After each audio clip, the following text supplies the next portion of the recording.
నేను శ్రీకాంత్, హీరో శ్రీకాంత్ ఒక 2 ఎకరాలు కొందామని కారులో డబ్బులు పెట్టుకొని వెళ్ళాం. అడ్వాన్స్ ఇద్దాం ఆయనకి.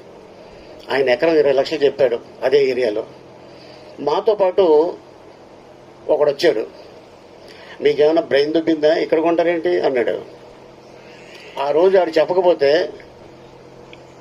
అప్పుడు 20 లక్షలు ఎకరం, ఇప్పుడు అదే ఎకరం 80 కోట్లు. ఆయన్ని తీసుకెళ్ళడంలో 80 కోట్లు చెప్పకపోతే అప్పుడు 20 లక్షలు ఎకరం, ఇప్పుడు అదే ఎకరం 80 కోట్లు. ఆయన్ని తీసుకెళ్ళడంలో 80 కోట్లు పోయింది మాకు. అందుకని భూమి కొంటున్నప్పుడు మీకు ఆలోచన వస్తే డబ్బులుంటే కొనేయండి, ఎవరికి చెప్పద్దు. ఎవరికైనా చెప్తే వాడు డెఫినెట్గా ఏదో వంక పెడతాడు, మనకి లేనిపోయింది టెన్షన్ స్టార్ట్ అవుద్ది బ్రెయిన్లో. సో అందుకోసం అంటే నేను ఎందుకు చెప్తాను